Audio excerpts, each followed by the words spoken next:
First thing is we had a situation yesterday where a radio show in Knoxville was talking about the game, and it created a bit of a uproar yesterday, and we appreciate the apology. And I've known Mickey Dearstone for almost 20 years now, and so when it was first reported to me, I assumed positive intent. I think it was poor choice of words. I think all of us need to be aware of what we're saying. Certainly if we are in the media and in the public, and also talking about kids and young people, and there's so many issues in sports right now with violence in particular, and so all of that, you have to be really aware of what you're saying, and we are appreciative of the apology, and we are moving forward, and we don't believe anybody meant any real true harm or threat to anyone. So I think it was a radio show that just got people got a little fired up about a game. It's a real intense rivalry, and it's a poor choice of words, and we accept the apology, and Michaela does, and we will move forward from it. And I don't know. Moving to Vanderbilt, and that is going to be a really tough game and a really big game for us. We're both coming off of a Monday night game, and so preparation time is at a premium, I think, for both teams. And Vanderbilt is just one of the toughest defensive teams in the country. Really play hard. They had 20 offensive rebounds on Monday night versus Alabama in a big win over Alabama, and they make it very difficult on you to score. They are doing a great job in moving the basketball and moving people on offense, and this will be an extreme challenge for our team. And we tried to get some work in yesterday, and we will try to prepare really hard today, because we know this is going to be a battle, and we must be ready for this challenge. This is a tough one coming up tomorrow night. What makes them such a, they don't lead the league in steals, they don't lead the league in, the things you would consider defensive statistics, they're nowhere in the top 10. So what makes them the league's top scoring defense? What is it they do?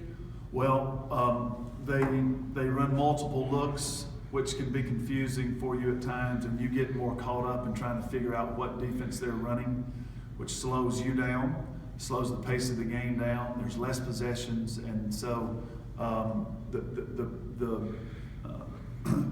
when they're really doing a great job on defense, it's sort of a bit of a gridlock for you. You're trying to focus on what they're in. So it's switching man, it's an odd front zone, an even front zone. It can be confusing, and I think that is what creates hesitation and doubt in players' minds. And so that's our job as coaches. We really need to do a good job of how are we going to attack them defensively, and we can't get overly concerned with what defense they're in, and I can't be trying to call a bunch of plays. We've got to get some good, strong concepts in today. But it'll be a hard game for us. It'll be a real hard game. But they hustle. That's another thing. They really hustle, and they battle. And when that ball's in the paint, they are not given an inch, and they're just swarming all over you. So they are a very good defensive team. You clearly put charges at a premium if your entire starting lineup were people, aside from abs, people willing to take a charge. Why is that so important right now to you, and sort of what kind of message are you trying to send? Well, it's indicative of two things. One, you're in proper position, and that's really plagued us in the Ole Miss game. Really out of position for most of the game. And then two, it speaks to a tenacity that you possess, that you care more about your team than you do your own physical comfort, because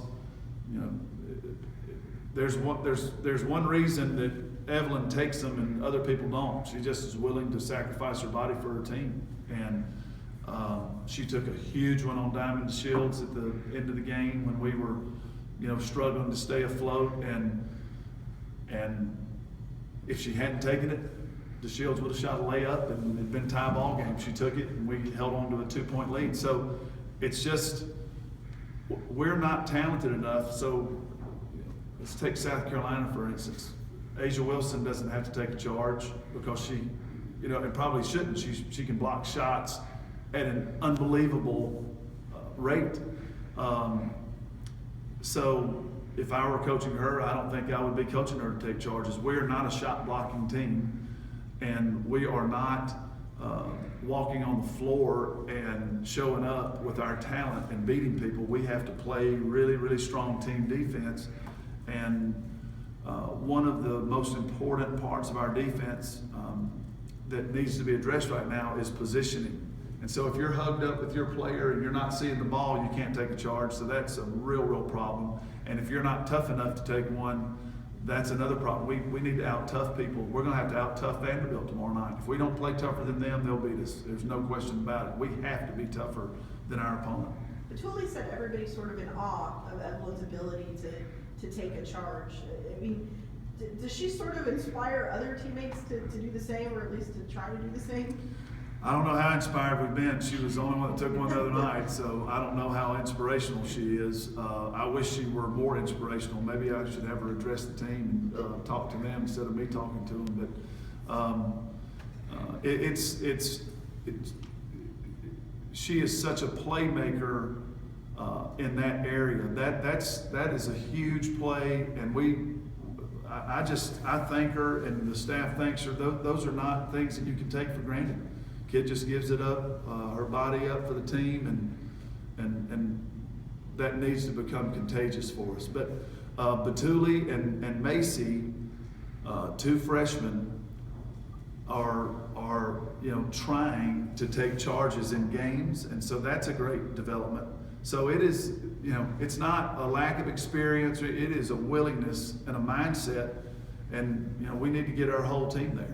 Do you worry about somebody like Evelyn, who's so valuable for you on the floor, trying to take so many charges? I mean, that she would get in foul trouble, or you might not have her anymore? No, it's not something that you can worry about. What we're worried about is trying to get our team to play harder than the opponent every night out, and taking charges is going to be part of that. And if you don't do it properly, then it is a foul, and it's no good. So we're working on trying to, we're working every day on our defensive positioning, and hopefully you're going to see some improvement over the next month or so. Ivana got in the game for the first time in a long time.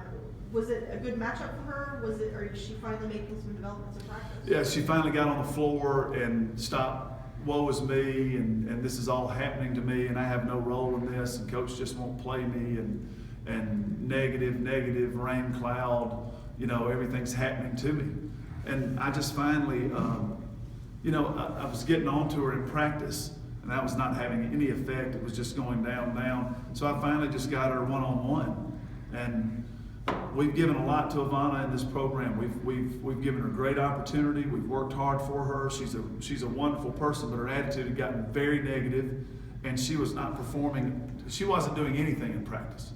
So I'm not playing a person that does nothing in practice. You don't even have to play well in practice, but you have to do something. And so she got on the floor 2 straight days in practice, so I put her in the game. I mean, it's not hard at Kentucky to get in the game. It's really not. I mean, there's people who have played here who are not world-class athletes. If you will show any tenacity at all, you can get on the floor at Kentucky. You got 3 games in 7 days. An emotional game Monday night, quick turnaround, then a road game. Just talk about that and challenges that present. Well, you just try to do your very best as a coach to keep them focused on as soon as the game was over Monday night, I said, listen, if they had made the last shot, we were pretty close to the team that we are tonight. So we were thrilled to win, but it didn't mean anything in relation to what we needed to do the next day. And that's a challenge as a coach to try to get the win over your rival, and they have such a great historical program. The fans are excited about it, and it should count for more than it counts. If you're just thinking of it that way, but it just doesn't. It's our 4th win in the conference against 3 losses. And we need to try to, fight for improvement. So you must do everything you can to try to get their mind on the job yesterday was let's get better at, let's look at what Tennessee was doing. Let's try to make sure we're correcting some things. And let's try to get our mind, what are some things that can help us win Thursday night? Went real short yesterday. Today we've got to just try to improve our defensive positioning and be as prepared as we can for Vanderbilt, but really the focus has to stay on this group right now. If they'll just get in the right position and hustle, good things will happen for us. But we've got to be, sharper than we've been, and it's just hard with an inexperienced group, but can't worry about anything other than trying to keep them really positive and really hungry for learning. I thought we won the game the other night because they had worked hard enough mentally to stay positive. Michaela, it's a 2-point game. We've just thrown it to everybody and it's deflating. We were up 10 and all of a sudden we're up 2. And Michaela dribbles it off her foot. And if there were, Thursday at Ole Miss, the Thursday before, that kind of play would have just, that we would have lost the game. And so we told them, after that Ole Miss game, how important your attitude is, how important being tough is, how important toughness is. And immediately, there were a couple of kids that were like, oh, and then immediately they got positive. Immediately. And I thought that was where we won the game, because we got that possession, we got a steal, and we were in the same boat, so we didn't get down.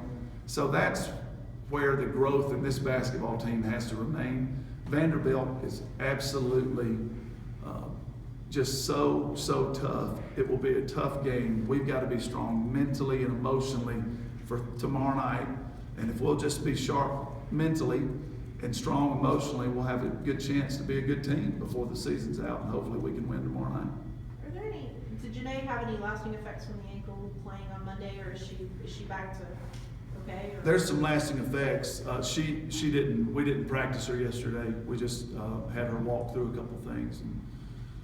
But she looked really strong in the game. The jumper to take it from 59-57 to 61-57 was just, that was not an injured, that was a really strong play. I don't know how much that hurt, but as far as her having strength and power in the ankle, it's there. It's just, the pain's gonna linger for a while.